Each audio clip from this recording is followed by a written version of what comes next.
glad that everyone came out here and joined us. This is the 5th edition of Conscious Effort, and it really is about trying to get people to speak about sustainability and issues in sustainability. Our founder, Sachibal, is sitting right there, and so I want to thank her for putting this together. It's been very difficult at these times. I know she's had sleepless nights, so I just want to start by thanking her.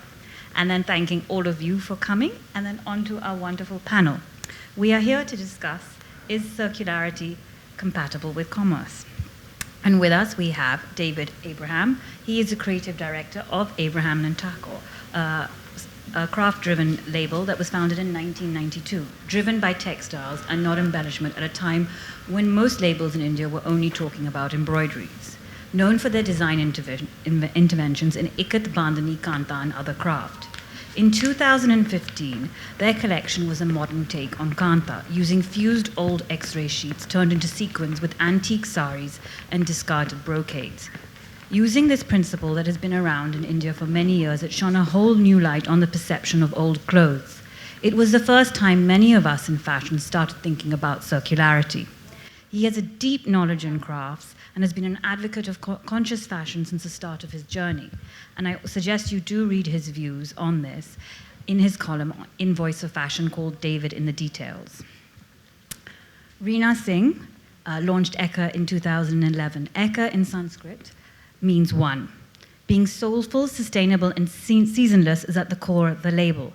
She's a woman who makes clothes for real women. She wears many of her clothes, and she has a real understanding of crafts, which she's really gone out there and got her hands dirty and learned about it. There's a quiet femininity to her clothes, and for this reason, she was chosen by Uniqlo to do their first ever global collaboration with an Indian designer, and for their launch, she designed a kurta collection. Himanshu Shani, co-founder of 1111, the label has a seed-to-stitch ethos. The label itself is now 12 years old and was one of the first contemporary labels in the Indian market to be about comfort and craft at the same time. They don't include occasion wear pieces in their collection, and it's a combination that led to them recently being onboarded by Mr. Porter and MatchesFashion.com. Gaurav Gupta is well known for his experiments in textiles with unique fabrics and materials. His label Akaaro launched in 2010, and he was one of the first designers to talk about thoughtful fashion. He's always been about quality over quantity. He uses unconventional materials like stainless steel with merino wool, and loves to blend things that we don't expect, creating unique woven fabrics such as metal, satin, and wool in ikats. As complicated as this design process sounds, he makes clothes that are imminently wearable and re-wearable. So as I said, we're talking about circularity. And one of the most talked about debut collections from the recent set of fashion weeks was that of Gabriella's collection for Chloe. Chloe is a brand known for their IT handbags. Gabriella Hearst is known for seasonless clothes, so it seemed like an odd marriage. But at her debut show, she showed you can work together. She took some Edith bags and upcycled them using secondary fabrics and also pre-sourced Edith bags from secondary websites. Of course, transforming old pieces into something new is not new to India. We've been doing it for years. And of recent, the technique of rafu seems to have been rediscovered. This is a centuries-old process of darning. The idea is to restore something with love and attention. Rafugars are experts in this technique, and I often call it India's take on wabi-sabi. Heirloom and vintage are fashion's new buzzwords. A survey of 7,000 people done last year by Vestiaire Collective, a marketplace for pre-owned fashion, and Boston Consulting Group revealed that 85% of people are now wanting to buy secondary fashion because they believe it helps them become more conscious consuming. But in India, we've always bought heirloom. Our mothers believe in real gold zari saris, and our grandmothers kani pashmina shawls. They were bought because they were meant to last generations. We all know the facts. We have 10 years to do something about climate change. And the fact is we are drowning the earth in our clothes. So circularity seems to be the way to address this issue. David, as someone who really introduced the concept, as I mentioned in 2015, why do you believe circularity is suddenly being seen as a savior of all that is wrong with fashion at this moment? I think, am I clear? We should look at the term circularity, because I think its definition involves being able to design product in which we plan what's going to happen to it in its stages, and that we can, through planning and design, ensure that it's returned to the biosphere, so to speak, without creating any damage, or as little damage as possible. So theoretically, I think it makes a lot of sense. I mean, it is something that, we're going to have to, at some point, reckon with. I think it's extremely unlikely that it's going to affect the entire industry, because there's far too much. The industry is far too complex and far too layered for this to really take place. I think efforts have to be made in this direction. I think that, the panel, I can see for all of us, we're all, in a sense, creatives. So I think we can talk maybe about designers and circularity, because I think to be a designer without taking an approach or a stand on circularity today would be very foolish. So we need to bring it into education. I think all the new programs have to ensure that every designer is taught this right at the beginning. And it becomes a part of all our language. I think here, on this panel, I know it is a part of everybody's language. But we design product for its future, not just for its current use, what happens after it's been used, what can possibly happen to it. Is it made of materials that can go back into the system? That's one. Can we design product that is not trend sensitive? That's also terribly important. How long can the product last? Third, is it possible that we design something that could potentially be recycled? Or can we also bring in those processes into our manufacturing so that we recycle? So there are certain approaches that I think designers, can influence in this. But as I said, we represent possibly, I don't mean to be sort of dismissive, but the smallest part of the industry. Right. And our footprint is tiny. Yeah. The real damage is being done by the huge industries and the huge corporations across the world. And there, the changes are going to have to happen. I think the designers in India are in a very fortunate position. Rina, that brings me to you. You collaborated with Uniqlo. You're a slow fashion brand. Tell us how, as a slow fashion brand, you decided that you wanted to work with Uniqlo, which is more of a fast fashion brand. Honestly, I didn't decide. I got the opportunity and I took it.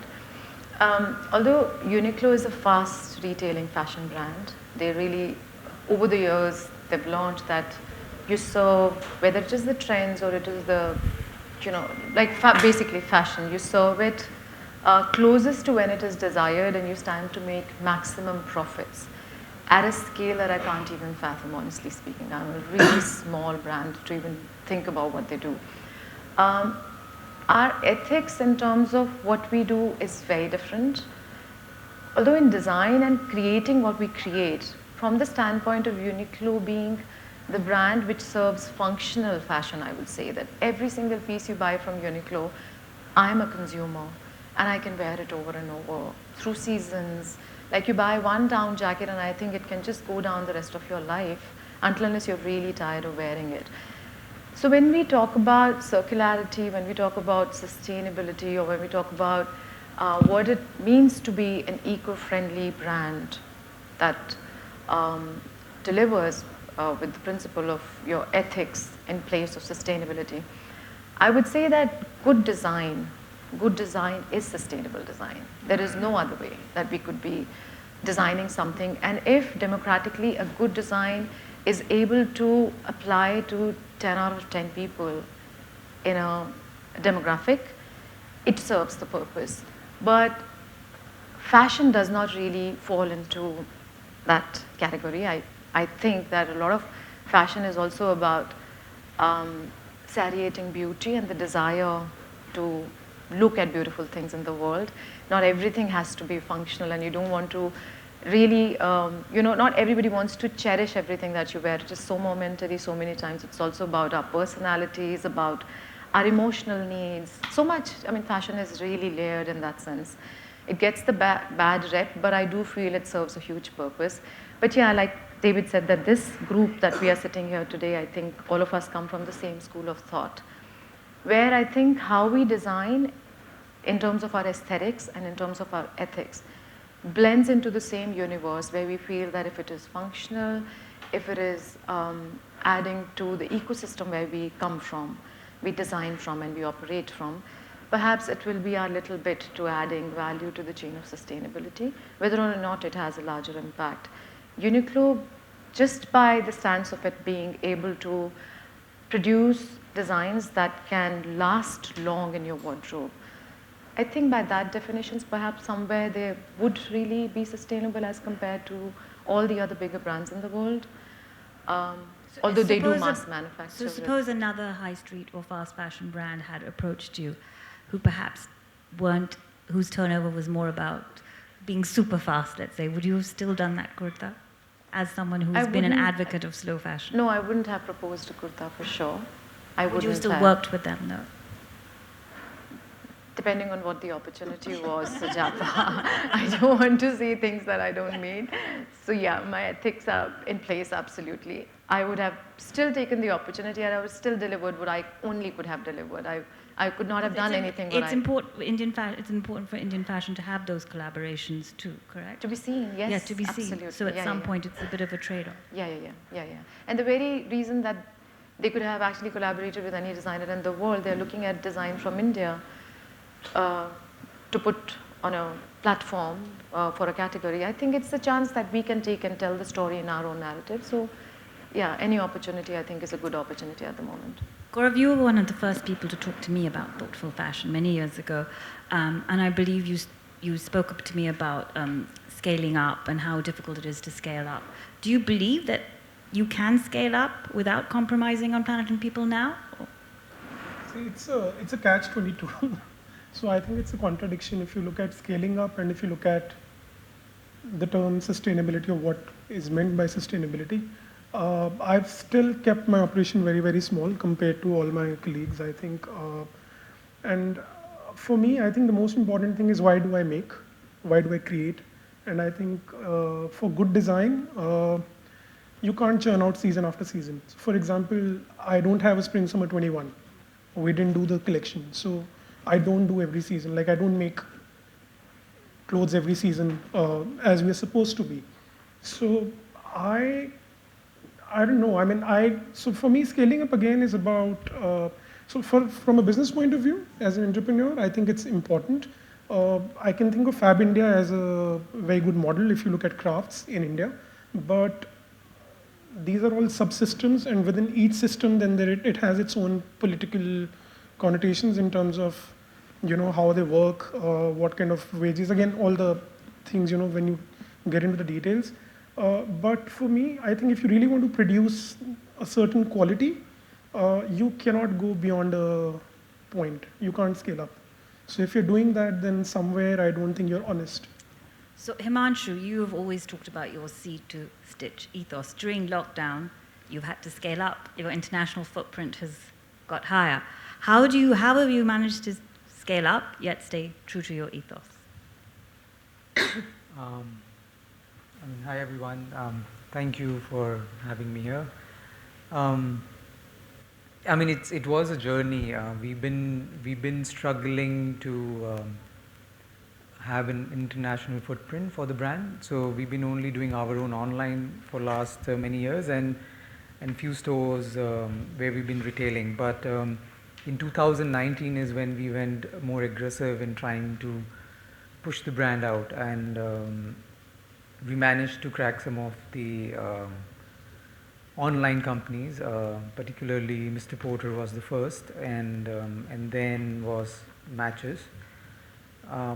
They're both deliveries were coming in the March 2020, and so yeah, we were basically packing the boxes, and we were sitting by 23rd. We had 70% of the orders packed and kept in the boxes, and then we went in lockdown. So it was kind of a very scary situation because everything is in the boxes and has not been gone out, and then the whole dialogue went. My business partner Mia, who had actually worked very hard to get this whole initiative to push it out and get it on rolling. And then we had a dialogue, and we managed to ship it out in June. Reorder came, again shipped out in July, August, and it went on. And this is, something which has helped us to narrate our story and made us more confident in what we're trying to do. One is, the pricing is something which always kind of sets us back in what we want to do and how we want to work with the indigenous practices, or we're trying to question even where the cotton comes from or who the farmer is. We're trying to work on this extreme technology of the NFC tag, where you want to bring it to the most handmade product. Can you tell us a little bit about how you're using technology and on this tag, because that's very interesting. So that is something in the work in progress. We are rolling it out in a small in pieces. So basically, as a brand, from last 5 years, we've been tracing each and every piece in terms of every time spent by every artisan or a weaver who would have worked on every cloth, or a Bandhani artisan or a Kanta person or whoever, everybody. So we're trying to document that, and every piece comes with a unique number. Like how your technology, phones and cars have a unique serial number, the same way our product has. So if you're producing 10,000 pieces, there will be 10,000 numbers. Now we've been doing that manually, and this whole system had come in because we were trying to trace our product where it is, because everything is made in different houses in the artisans' places. So it was difficult to know where it was and at what stage it is. So we put in the system, and which helped us, which is manually we were doing it. And last 1.5 years now, we are putting up a whole technology where we linking it with the ERP, and it records entire processes. And eventually you as a wearer, and if you have a smartphone, then through an NFC you can tap it and know the entire history of the product all the way to the cotton, and in real time who the person is. So that is the whole thing which we've been doing it. That's something you showed in that small fashion film also, the journey of the sweater. Right. That was the first time we narrated it in a very, I would say not in obvious way, but we silently just in that video that Varun's talking about, which Varun wrote a lovely piece for the Hindu for, where you show a single indigo sweater being made, it addressed so many issues in fashion, especially the concept of being seasonless. And I think when we talk about circular fashion, we're talking about how from its start to finish. And I think it's very difficult for a label to actually be completely circular. So is being seasonless one of the easier ways for a young designer to start the conversation on circularity? I know you have views on this, David. Yeah, I think a part of this whole dialogue that's happening now all over the world, I think it's very important that we examine the whole fashion system and actually the whole construct of fashion and deconstruct it. Because we are operating, especially here, anywhere in the world, but ours through our educational system, so-called received wisdom, and which is based on standards that evolved over the last century, which are no longer relevant. We have to question, why do we need to have seasons at all? What are these seasons in our context? How do we link that up with manufacture? What are colors? Why do color palettes have to change? Is it necessary? Why do silhouettes have to change? Why does fashion have to go through the cycle? These are questions that we need. We all believe in fashion. We all believe in, as Rina said, beauty. That is really what drives us. Identity and beauty, that's fashion. Because fashion tells everybody who we are. We are who we are because of how we cover our bodies. But how we do it needs to be re-examined, and nobody has come up yet. There have been questions. There's so much waste. The fashion weeks that happen all over the world, this endless circus that goes on, season after season, producing clothes, marking down, going on to the next season, producing unnecessary stuff, why we consume the amount we consume. It's very deep-rooted. It's based in a whole philosophy that perhaps needs to be examined. If we are really serious about doing anything about the environment, which I'm not very sure still, because we're still teaching people to consume continuously. And fashion talks about, but nobody talks about electronics. Why do you need to get a new phone every 6 months? What happens to your previous phone? You know, it's at every Only level fashion product. gets the bad Only rep, fashion I gets the rap, but I mean, the amount of industrial waste produced by electronics is appalling. Well, we are producing 400% more clothes than we did 20 years ago. Absolutely. So that, I mean, the But fashion the piece- population has also increased, you know, I think more than that. So But even in terms, if you look at the waste, the people are Landfill. only, if people wear things for more than 2 to 3 times, they think that they now need to throw it away. see, it's a So there is this throwaway culture. It's basically a long process. It won't happen overnight. And if you, what we started the conversation with, circular.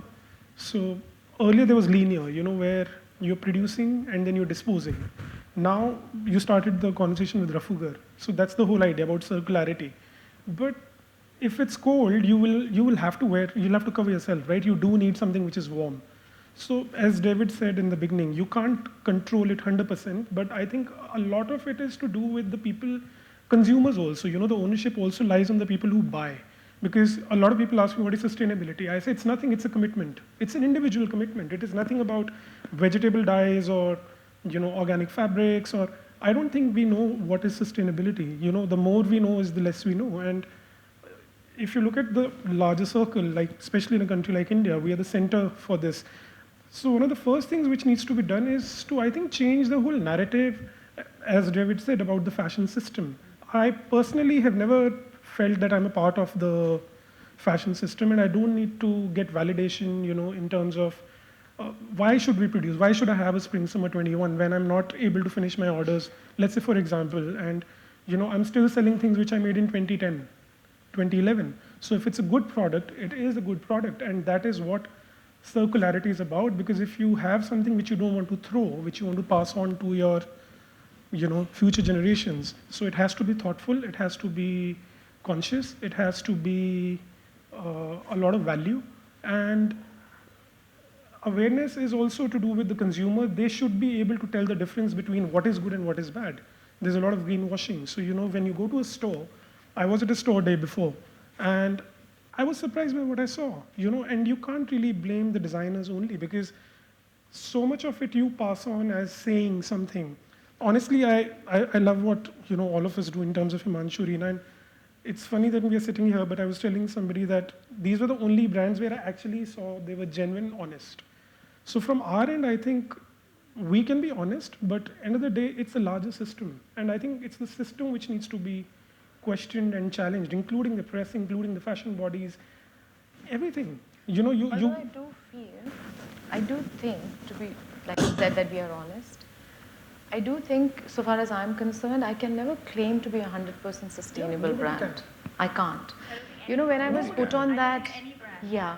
But the thing is to say they're 110% sustainable, and I just find it. Yeah, it's not.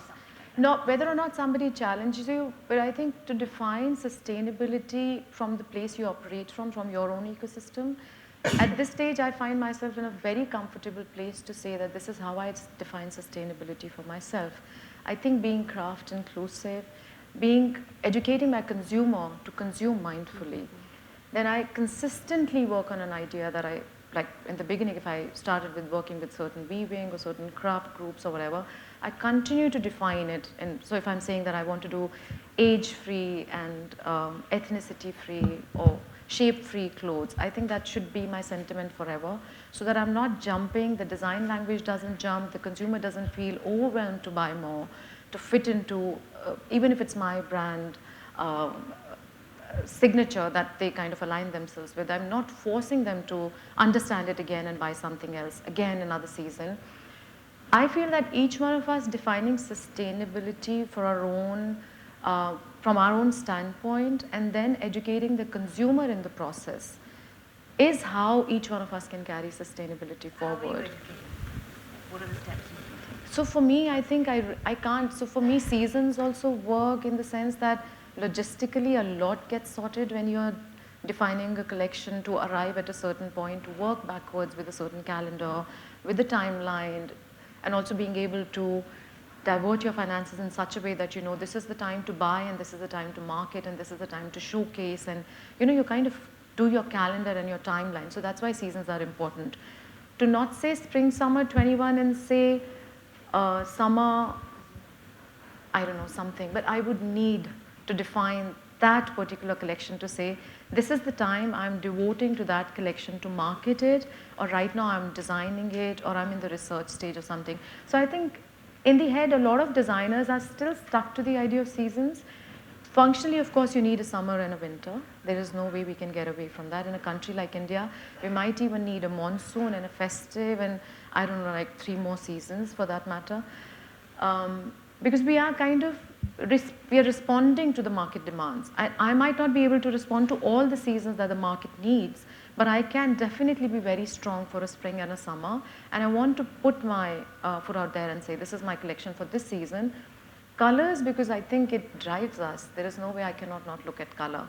But whether I'm really looking at a new neon because it's the new trend and the whole world is going to shock us with that color, I don't think I fall in that kind of a design language. So consistently belonging to your space that you operate from, whether it is design, delivering value, or deriving your processes and systems, or even if it is your back end where you work with a certain craft community or a craft cluster or a group or whatever, however you define it for yourself, I think is very imperative, sitting where we are today. Can I just ask you what you do with your overproduction pieces? I mean, because there must be pieces you make that don't get sold. So what do you do with those pieces? Are you starting here? Whoever wants to go first. In our case, we have small projects, we can't use all of it, but we have done collections where we do reuse. So that is one, and like we did that Kanta collection, we found that when we do those sort of products, we can reuse. Are you doing this on a continual basis? Because that collection on and off, yeah, that collection. But we do keep some elements of some of those pieces and some of those styles we try to continue on an ongoing basis. A bit like what Gaurav was saying just now, we also believe that now increasingly that it isn't necessary to junk something at the end of a season or the end of a year, but you can have products that last, that you keep. So continuity becomes a part of the process, not obsolescence. I think we can look at a design that can last over years. I can remake it in a new fabrication, I can change it, I can update it a little bit, but you keep continuity as a part of the process. I don't think we need to have fixed trends that change all the time. But with things going digital, don't people want more change and doesn't the consumer want to see more fresh things? I think, we also, because we've gone digital now, the whole definition of fashion has also changed. Pre-digital, we had very, very set, you had the 60s, you had the 70s, you had the 80s, you had the 90s. Today, we live in a particular time where people who've grown up with digital information and the smartphone have no sense of eras anymore. You could be dressed in the 60s one day, and the next day you could be wearing a 90s jacket. The next day you could, when we were beginning to see that sort of polyglot approach coming up in collections now with a lot of influential designers. And maybe that is the way we go, where history begins to play less and less importance in a digital age. So you have access, so that, in a sense, is deconstructing trend as a fixed construct. And I know you mentioned Rafugar and how you mentioned Kanta. India does have this tradition of reusing their clothes, but there's also a very interesting tradition that India has, is that we sometimes, with pieces, say like buying a second-hand handbag or something, we don't want to buy it because we believe it comes with that person's energy. Correct. So that is one issue that buying secondary has in India, and that's something I'm going to ask you. And we have somebody here who actually does buy secondary and is a great wearer of it, so I'm going to ask her that question in a minute. But how do we get over, yeah.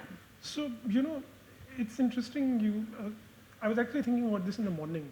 So I think these are two parallel worlds, One is, I'm actually one of those who don't get second-hand things because I do believe in energies a lot. But I also think we're all doing our job. So that's the new world, where people don't mind wearing second-hand and it works for them. But it's, as everyone said, it's a very complex system where there are too many layers, and I don't think there is a this way or a that way. I think, and nobody knows the answer. We'll find it kind of navigates its own direction, which direction will go. Though, as a label, we have sold to a rental website just pre-COVID, and which actually worked very well for me.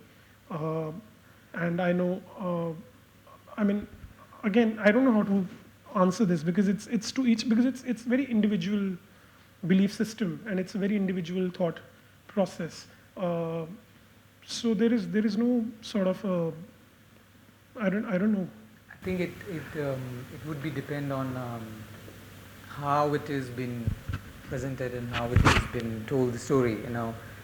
If the second end is placed first, then it's I think how we are composing the whole thing. I mean, we had once 4-5 years back, we got a whole more than some 20 to 30 grandma's kimonos from Japan, and there were many of them were very beautiful to look at, and we were just going gagaing on the textiles and all, and then we wanted people to celebrate it, so we did restyle them in different ways and keep them as a certain kimonos aesthetic, and we kind of sold many of them.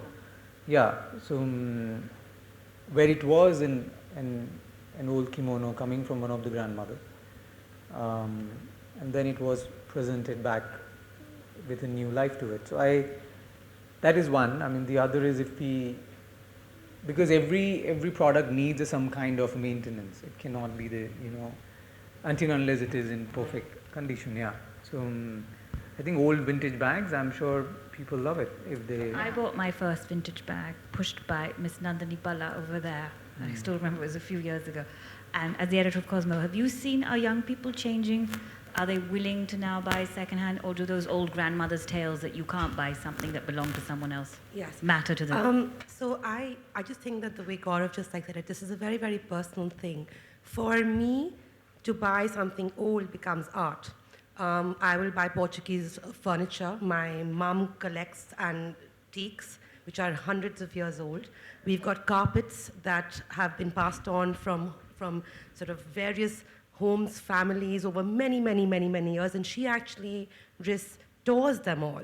So she will pick up furniture which may be 150 years old, but she'll actually have it restored.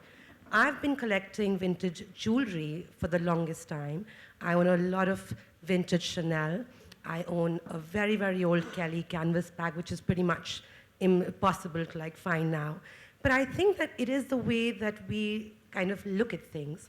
When something is rare, just the way a lot of your pieces are, I think it just makes it more coveted, so that is one. Number two, it's the mindset. If you don't mind buying art, which has been passed down, if you don't mind buying carpets, I don't mind wearing somebody else's jewelry, and I actually think of what that person would be like, and I think that, oh, what was this, sort of woman's life like, or the kind of person who had bought these extremely sort of extravagant earrings 50 years back, what would she be like? So I think that for me, it's the tale, it's the thought behind what that person must be like, and it's that joy of being able to own a piece, a bag, earring, artwork, furniture, carpet, jacket. I mean, I've got so many vintage clothes as well, which to me feels a lot more special and a lot more permanent. I think that to me is also the permanence of what good style really is. So we think that secondary buying will become something in India. I know that, because it's not grow. something that's picked up at all so far. It'll grow. It's already growing. I mean, if you look at the trend, it is going. And what about products once somebody's finished with them? How involved are you with that? Because if you want to say you're a circular brand, it's got to go till what happens, what's the next life, if you like, of that product. How do designers solve that issue? I think the brands, every individual brand will be building their own systems of how we can give it, and we as a brand been trying to. There have been interactions where we do a lot of bandhni, so they want to redo the bandhni, or the garment has been faded, or they want to do something to it. So we try to and make them understand how it is possible. So we rebandhnis, and you can over dye it, and I enjoy the whole idea of over dyeing the product and garment dyeing the product, and that's what we keep doing it. So And that also helps us to kind of use each and every pieces in our production. So we managed to over dye and we somehow re-life it. But that is something at the back end we're trying to see how to put it into a system. It is something you need to have a team around it. You need to put a whole logistics around it. It is possible. How easy is that for all of you small independent brands? Is circularity something that's perhaps easier for the bigger brands actually? Yeah, I think for Yeah. the smaller brands it is rather difficult because a lot of it doesn't come back. But I think in continuation to what Himanshu said, which is very interesting, smaller brands which are very specialized, we can offer services. And we can offer services which imply that we can give the product more longevity. We can repair your product after you've bought it. We can alter it if your size has changed. We can over dye it. We can fix the embroidery.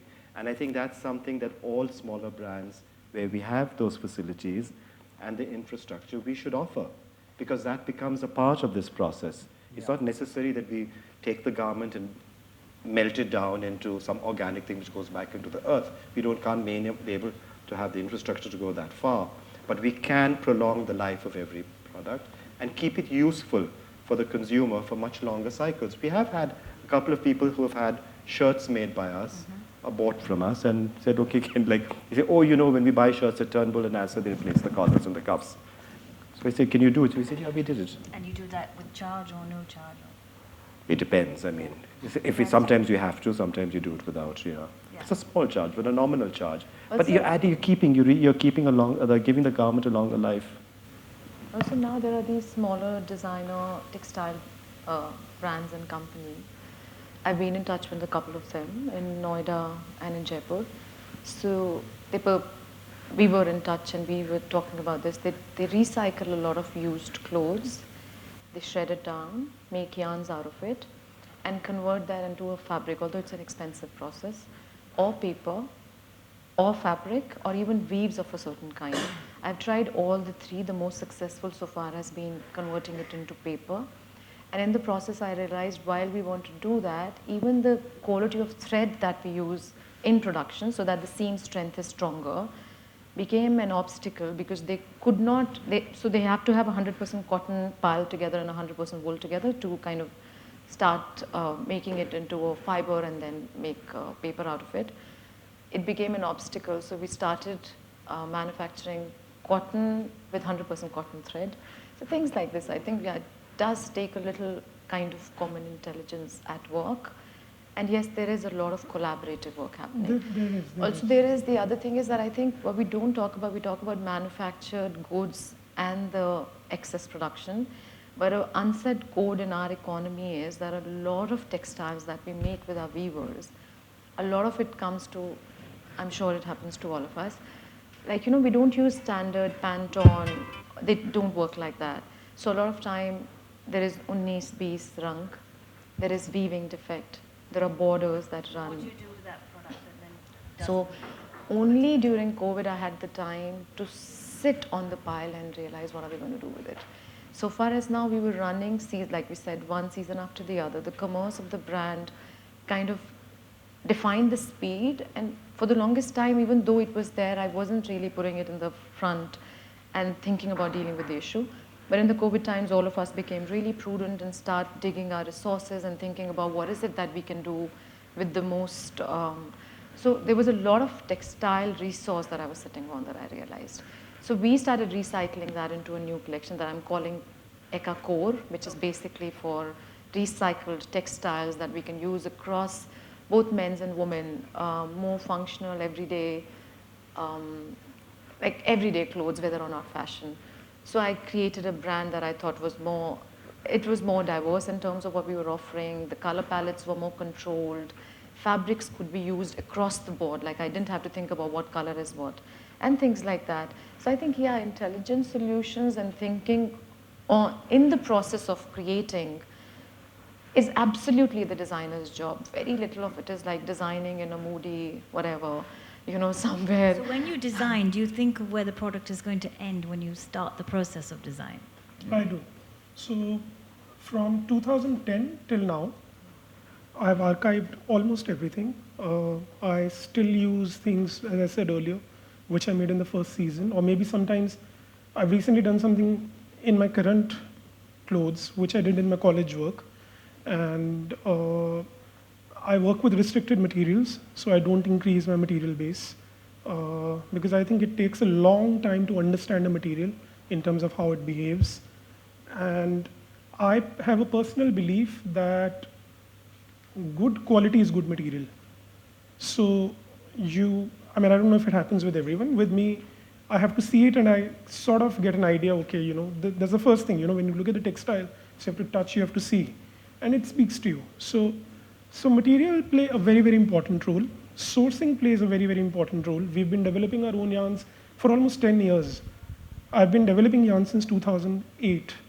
And we've been restoring pieces of, in fact, the call I was just doing when I walked in, I got a call from a stylist from Bombay. Her mother had a paithani, and she wants to restore it, so she wanted to send it back. We do repair we've never said to anybody, to all the people who have sold, when they come back and they want to get things repaired, we do. Because it also gives me somewhere, I enjoy it and I look at things when they come back, and then, you look at it and then you see what you were doing. So it's kind of, and it is all work in progress, as David said. Do you think of where it's going to end up at the end of when the wearer has stopped wearing it? So that, it's talking about circularity. It's what happens at the end of its life. So again, it's to do with, it's a very individual thing. If it's, as I said, if it's a good product, it gets passed on. People there is an attachment, there is an emotional attachment with the product. If they really like it, I think that's the first thing. So at our end, we do I'm sure all of us do, at our end, we do the maximum we can do, but you cannot control the outside. We can control internally what we're doing. We don't know, sometimes you don't even know who's buying. They might just wear it once. I think in the Indian economy, we are still a poor developing country, let's not forget. We aren't the advanced, affluent, first world. A lot of what we produce continues to be, it goes to the kabadiwala, we hand it down to other people in this thing, it goes to the staff who work for us.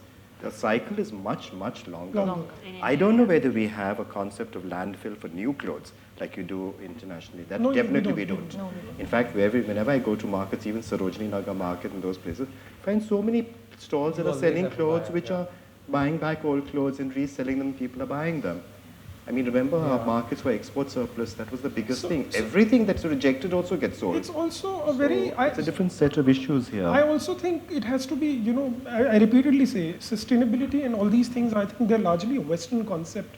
And, that's why I say we need to question the systems within Do you actually think the West can learn from us? Yes. Oh, definitely. Yes. Because when it comes to circularity, we're sustainable. probably the first place that thought of, Kanta goes back centuries, Rafulgar is part of our thing, heirloom saris.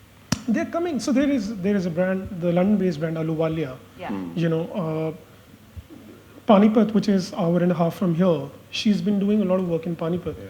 That's been existing forever. Like I did 2 years of my schooling there. I've seen it, it's always been there. It's just that they've seen it now. So for them, it's very, like when I was a kid, in our house, there would be a guy who would come selling utensils. And then my grandmother would pass on the old clothes and exchange for utensils. There is nothing new to it, I understand, it's a very rural and urban subject as well. So if you're talking in cities, bigger cities, yes, I do think people need a lot of awareness, but I think it has a lot to do with internalizing. And I also think, as I said, a lot of, we need to change the narrative as a unit collectively, as an industry, that I think largely it is like, I think we are the hub for this. I think this has been there in the cultural Yes. it has been embedded into the DNA of it. What is the issue is the growth part of it, and where as a country and we as a designer also we're struggling is like how she was talking about this whole paper thing, and because of this polyester yarn which is having a problem in making a paper, and there's a whole issue of about that's where I actually feeling that the packaging which has become a very big issue today because of the whole online part of it. And I have been now questioning how it can be somebody gets it and how they can reuse, and it is quite a difficult thing because the handling in India, it is very different. They are still, because of this whole underdeveloped, people are not that organized in terms of even the entire logistic part of it. So there are huge issues there which is coming in. So even if we're using a biodegradable bag, we're still struggling to make it reach in one piece to a next place because the handling is such. So, and that's a huge thing because bigger brands have been shipping tons and tons and tons. So how, and there is no industry. If I want to go and make something, there is no Scotch tape which is made in paper and doesn't break. I had to like invest so much of time and we managed to do it, but still it's not 100% degradable. So something as simple as fusing. Yeah, and it will break still, people. So it's a long way for that, and we are struggling in that way. I would say China would be still advanced because there will be various options I would have, and here I won't not. Like we were for Cora jeans when we started the brand, we were the first people to ever ask for an organic cotton thread for stitching. 6 years back, India, nobody ever thought of buying from them. They said we have it in the portfolio, but nobody ever asked. We do supply in China, but not in India. Because it's not required. Nobody. Yeah. Then you have minimums to meet, you know. So a biodegradable bag. So initially when we started looking, so they said the minimum. I said I'll take 25 years to consume that. Yeah, that much. You know, so. I was actually thinking that how can we make this consortium of people, and I was speaking with Kevin, and like we need to all get together and just get it because that's how only it is possible. And I think that really is the step, and I think what you four have done. You're kind of the four first people to talk about thoughtful, conscious design in India in all your own spectrums. I think people have been doing this before us also, like maybe not in the mainstream fashion. I don't consider myself still mainstream, but I think it's always been there. It'll always be there. It's a cycle. You know, you can never have 100% of anything because another thing is whatever we're taking from nature. You know, nature has its own way to reproduce. And we don't know, we are a part of the whole cycle ourselves. So I think some things we have to let it be. You know, there is no point banging our head that how do we fix it. If you look at it, India is the way we live, our lifestyle has always been inherently extremely sustainable. We have mochi, we have darji, we have, if nothing else, the sari gets become rajai cover, if nothing else, cloth bags, if nothing else, curtains. That's not a problem. The problem is the narrative. The problem is what we are communicating as a media. What is Indian media and fashion? So if we are following the West, then what we are talking about is essentially the trend. We are trying to use the same strategies that is used across the world with a different kind of a demographic in terms of audience for the Indian audience as well that has already learned sustainability. Like me wearing my mother's sari, I don't even think about it. Her energy, my grandmother's pashmina or my aunt's sweater, nobody thinks about it. We take it with a lot of pride, you know. Right. The thing is that the narrative is not our own. The product is, the culture is, the process is still, even if it is the lehenga industry or the festive or the ceremonial or the trousseau, it's still sustainable in a way because once it is made, it is really made for a lifetime. We invest in it. The point is the narrative is different. The narrative is so in your face to shock the audience for today with no value for tomorrow. So we are not addressing it. To be honest, the circularity. Noor, working in public relations, I'm going to ask her to.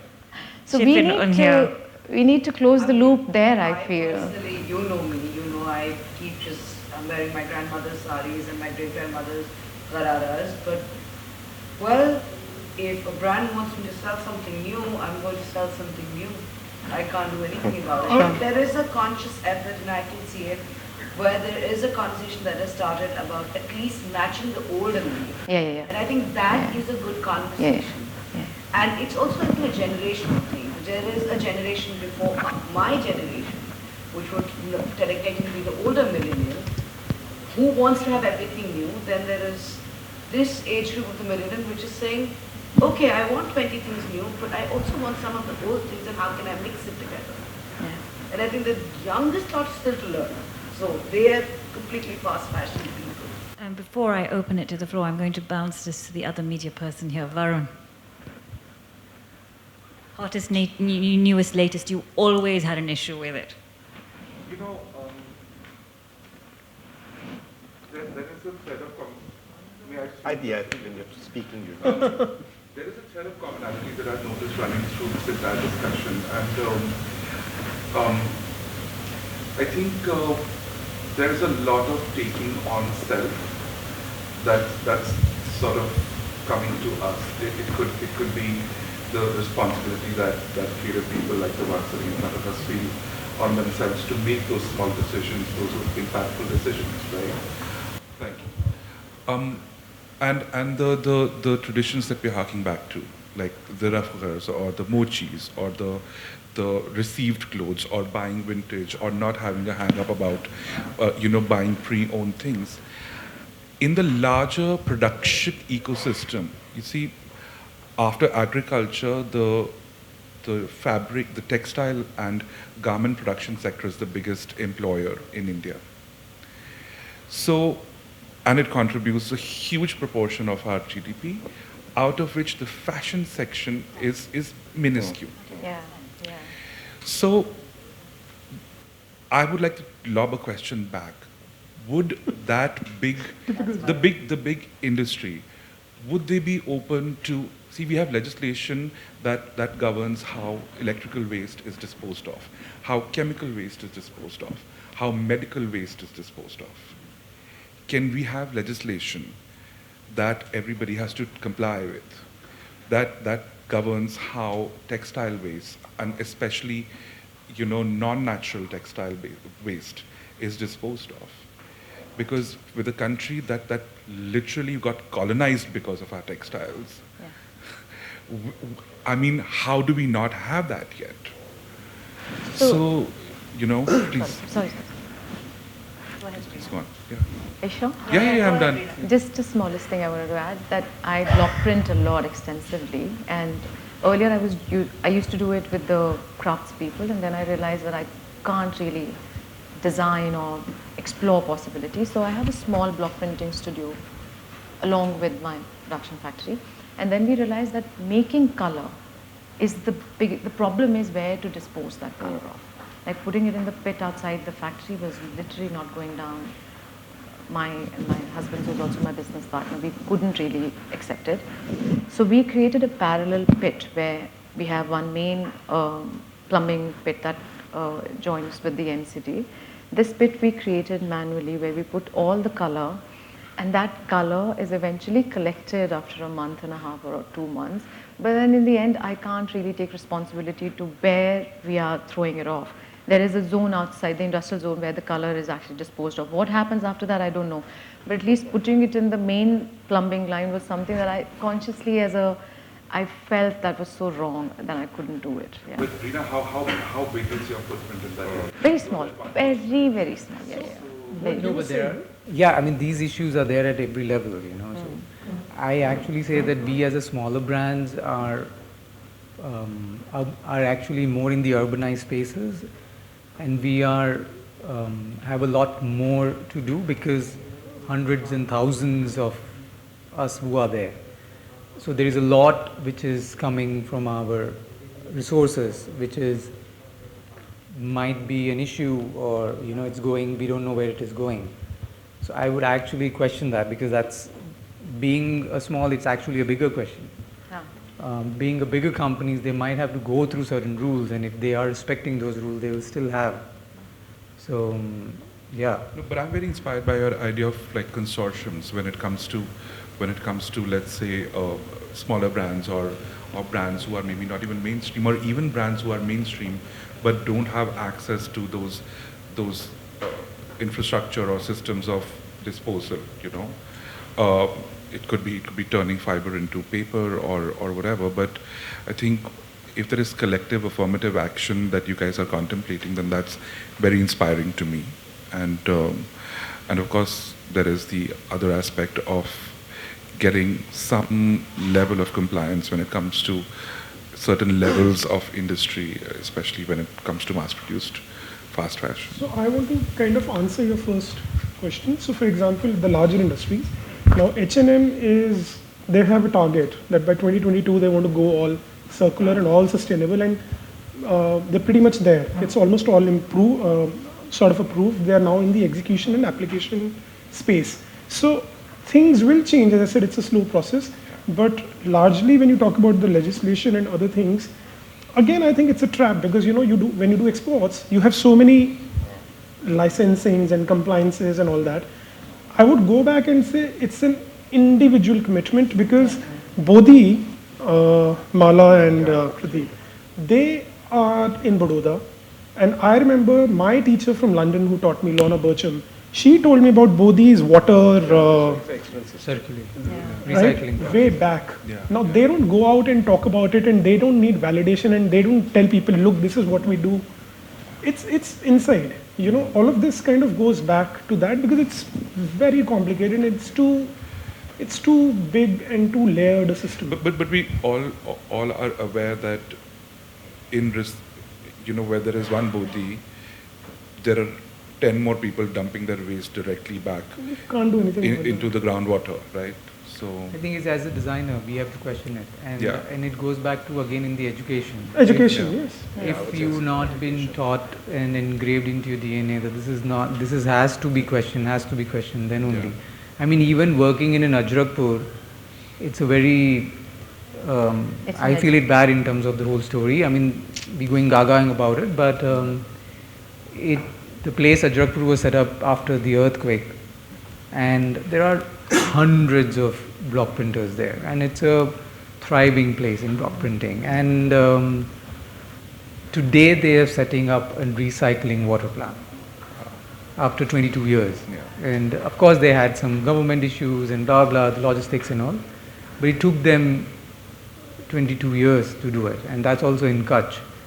So where the water level is already at 500 feet. So and they've been using a lot. So I'm actually questioning the craft. I mean, what it would be 15 years from now. yeah. If this is what is happening. I think what you are terming a personal commitment, I would be slightly more, and this is totally personal as a view, I would feel more comfortable if it was formalized in the form of some legislation that would require people of certain levels of production and upwards to comply to certain standards that are a minimum guarantee. And that would also affect the geopolitics of production within the country. Where are you setting up? Which areas are you allowed to have factories of X number of size and X number of employees? How are your, what are the working conditions? Is it well ventilated? Electricity consumption. That would be Come ideal, on. but we all know No the problems idea there what- has been. Yeah. But there could still be when some. working I'm with the just Ministry an of idealist. Textiles and all of that, we've all Yeah. been through it. So I think you're being a little bit of an But ideal. it's the larger, we need to close the loop within our industry, not just from the making point of view. What kind of, so all of us sitting here, I mean, I don't know if anybody would talk about this or not. I don't mince my words. What are the designers you're celebrating? Who are your role models? What are the college students looking at? What is this whole nonsense of Bollywood, showstoppers, celebs? It's bullshit. You need to call it out. You need to have role models like, I think these guys, nobody knows how many kids know the story of 11/11. They don't. And this is a problem. This is a bigger I problem. do think that has changed under, I think the media has changed through COVID, and the media has realized that. Not just the media, it's the people who are putting in the money. It's Even a larger structure. If students and I look at what's going on, there is more conversation happening about brands like 11/11, like yours, like Rina. Which is good. I think that, in a smaller group like ours, we are together because in the end, essentially, we are fashion. We tend to forget all the logistics and the problems that we talk about. I feel when I was also working with Uniqlo, I realized that their simple process of changing the adhesive on their tape will have a larger impact on the environment than my entire factory put together and doing processes from end to end that are sustainable. I don't walk away from that fact. I think my strength is storytelling. My strength is leaving that impact on the audience that wants to look at that picture, that collection, that garment. It's aspirational. The value is also in, when you look at it, the value is also in the beauty of it as much as it is about the ethics and how authentic it is as a product in terms of its making. I don't want to walk away from it. That's the only strength I have. So in the end, I think rediscovering myself in terms of beauty with the consistent approach for making it craft inclusive season after season, and consciously being very mindful of how I consume the resources that I operate from is the only way I can define myself, and perhaps the group that we are here will more or less fall into the same category. But I think we have to be, I want to be very mindful of the fact that I'm here because I think sustainability is not something that can be defined by any one person or authority. Somebody who's providing secure livelihood to many families can also be said to be sustainable. They might be making clothes out of polyester for all we care, but there are many definitions of sustainability, which is great because you all seem to be finding it through your own process and in your own ways. The important thing in connection to what you're saying is when in sustainability in the international context of the fashion industry places no attention on sustainability of livelihoods. And that is a very peculiarly Indian problem. Indian thing, yeah. Because we have a textile and a craft and a tradition that goes, which employs, as we said, the second largest number of people outside agriculture. Yeah. So for us to be sustainable, we have to talk about sustaining livelihoods too. Exactly. And it's not just because the livelihoods we have to have Ajrak, for example, Yeah. but also because we are preserving traditional forms of knowledge which go through thousands of years. Exactly. So in a sense, so that becomes sustainability. Yeah. So we need to look at it from our perspective also, because it's not an issue which any other nation in the world faces. Nobody has a craft. No, there's or also that making whole base that we conversation do. with CSR that we just, Yeah. we've had as a country after independence, we've had this lovely tradition of just taking these Western concepts and applying it willy-nilly to ourselves, which is exactly what happened when Fashion Week started in India. Sujata knows I've never been a proponent of spring, summer, or autumn, winter, because those seasons don't exist. A&T, Yeah. when did you Yeah, first we show started up? very late. When but did you first show? but I And they agree with only that. show once a We year. don't have the seasons. Yeah, we they don't only have show. seasons in Yeah, India. they show once a year. So the same thing that Yes, happens summer. is when CSR is introduced as a concept, then livelihood becomes a part of marketing. Providing livelihood becomes something that you do to, sell your product really. Whereas what you don't realize is that as a big corporate or a brand even, that livelihood actually is feeding into your profit directly. And that should be part of your commitment to sustainability. I think, as in everything with fashion, India needs to look at everything through their own lens. Exactly. Look 100%. through lens, and I think that's one 100%. Yes. big takeaway Yes. that I've had through both the discussions. Just want to ask if anyone else has any questions. There's a person there. Hi, I'm Annar. My question is to anybody maybe. Like we mentioned before, like Varun mentioned before, how there are, we have sustainable brands, but there's one sustainable brand, then we have 10 other brands who are, say, not sustainable in the market. And like Rina mentioned, there's an entire process of seasons, and then we have fashion weeks, and fashion week wants things new on the runway. Then we also have magazines, cover shoots, PR, marketing in general, basically, which would demand every season to be new and everything that they put new. So my question is, how do you, as a brand individually, being sustainable, also compete with someone who is producing, say, every season or after every 2 months? Because, even as a business, it boils down to earning money. For you, I feel. So. But no, you have to choose your competition. I don't think we compete. Nobody who can. Can't. Can't. Yeah, actually, it's probably You have to just do what you believe in. If I may just add to that, as a marketer, I can tell you, as a PR person, it's also storytelling. Yeah. If a brand tells me that I'm not going to give you something every season, you have to manage within this. And if a journalist asks me for something new, I'm going to say, I'm sorry, I don't. And they'll find a way, if they like the brand, to fit it into a narrative. So it's also about what you want your brand to be seen as. So it's a lot dependent on the person whose brand it is. Right. But is it sustainable for you as a brand to withstand that format? So I have never used PR ever in my life. Right. I've never given my clothes to any of the film stars till date. And I always say it on record. And I'm still growing. So I don't think it's to you what you want to do.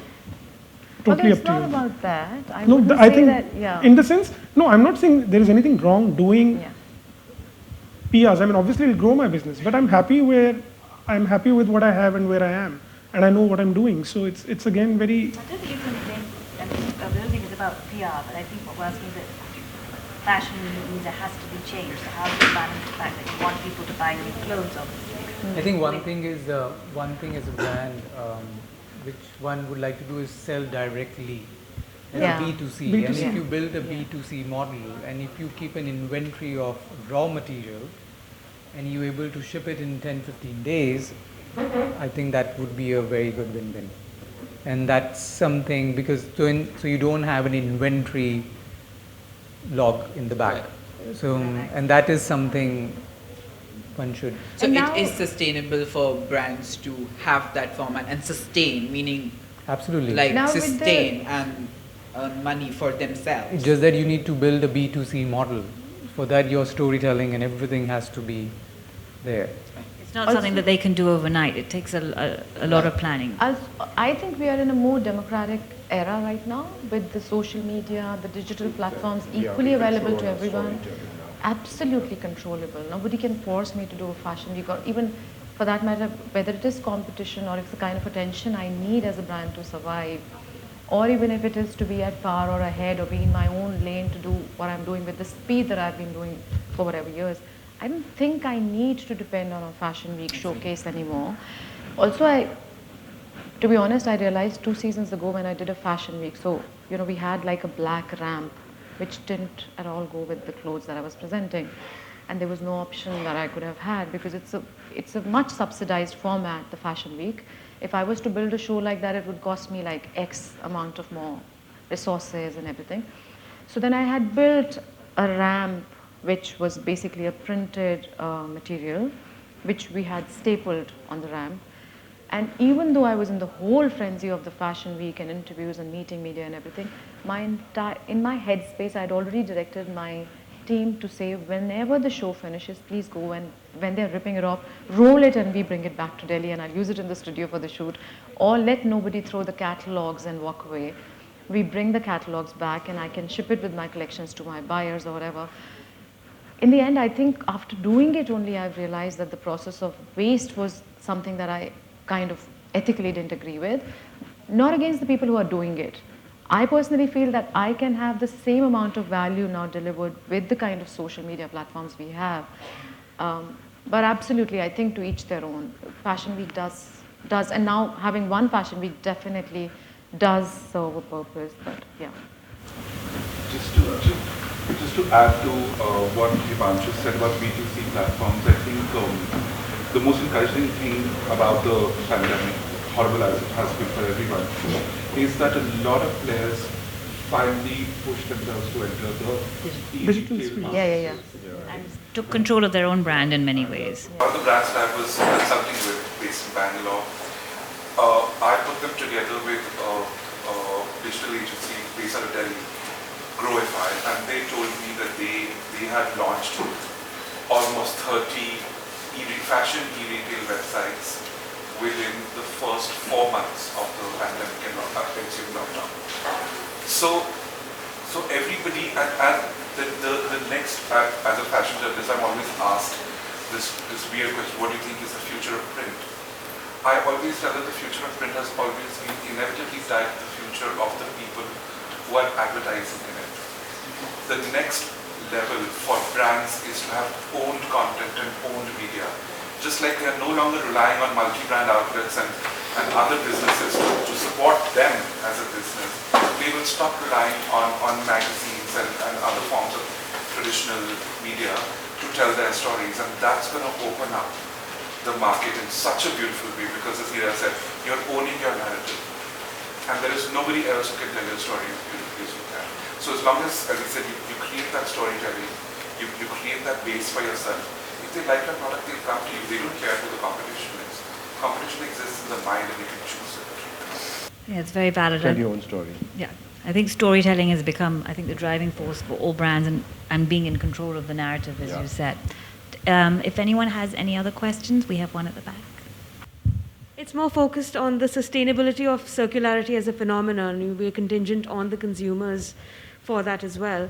And I think I don't want to make a blanket statement, but there was a time when, it was more like a trend consumption, this dipping in and out of the sustainability discussion. But with the pandemic and everything that we faced and we are continuing to face as reality continues to alter, I think there has been more of a genuine embracing of sustainability. We're talking about storytelling. I think it comes intuitively to our people to understand sustainability because it's kind of pre-programmed into us as a collective, and it makes it easier for us to embrace sustainability. But as brands, would you say that you're seeing authentic indications of the fact that people are a lot more serious and a lot more sincere about consuming a sustainable lifestyle through your brands? Increasingly. I think so, yes. I think to some extent, I can't be 100% optimistic. I think there's been a start, but I think the conversation has to continue, and it needs to be amplified. Right. And we need to continue this conversation. We can't stop because, people are people, and consumers are greedy and avaricious. And we have to, it's true of all of us. We can't pretend. And we waste.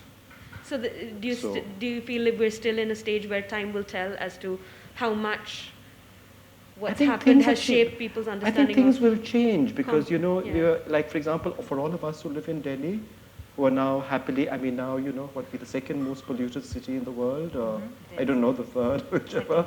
We confront this every day. Yeah. So it's an inescapable reality. Yeah. And I'm hoping that that is going to continue to push us. And I think it probably will. I think young people today and school children today are very, very aware. They're being taught about this all the time. And hopefully we'll be able to change their perspectives on consumption, because it has to start with that. Not just fashion, but consumption on a total basis. And I think we need to begin that conversation. Yeah. And I think conversations like this are only a good thing. And the fact that our platforms like this are really a good thing. And hopefully there'll be more platforms, I think, like this in the future. Just to add, it's quite an interesting point. How we're having conversations about a conscientious approach to understanding agriculture or urban agriculture. People are talking about how it should be introduced at school level, at formative stages in children's development. Now, I'm not talking about a literal understanding of fashion, but we've all grown up with some sort of attitudinal shaping as to how we understand. Sujata ma'am, I read a piece on repair, the repair culture in India. We've all seen that growing up. We've all seen some sustainability form. You gave an example of a childhood anecdote. How do you think we can introduce an understanding of sustainable fashion at school level at any stage where it's deemed conducive? How do you think we can introduce that in a general sense before people start specializing in it when they come to high school or beyond? It should be absolutely there. I think like as simple as segregation of waste at home, which doesn't exist in India, which is itself, it has to be taught actually from more than schools. As to me, at home. It start at home. You have to teach your children, small things like hemming and knitting and how to prepare things and darning. I was taught this at boarding school in England. This is how you do it, and that's how it came into my culture. So I don't think it's just school. It has to come from when, from the minute you're a toddler. This has to be. But it definitely should be somewhere in the education system, because if the home doesn't have that culture, at least it can feed in from somewhere. And it even has to go, even in the design school. Today it's not been there. So there is a university, by the way. I just took a module with them. Anand. Yeah, it's for climate action. So it's So they've just done a master's program in sustainable. Yes, they are. Yes, so yeah, that's where it will be. They've started a master's course in sustainable. So I just did their approval for the course curriculum, and they had modules on empathy building. So things are happening. There are. But it needs to be really now broadcast. We need to really take it out. I think steps are happening. Yeah, small steps are happening. And it's an excellent course. Really nice course, yeah. A very nice panel also, I think. I just finished a module with them. And great participants. I couldn't believe when I saw the kind of students who had enrolled from across the world. Great. So I think on that note, I'm going to wrap it up, unless Sachi wants to say a few words to wrap up the event. Would you like to come to the front and just say a few words? Thank everybody here for coming today. I know these are strange times to be in, but thank you everyone, and a very special thank you to you, Sujata. You flew all the way from Dubai. Thank you and have a great evening. Thank you. Thank you. Thakore.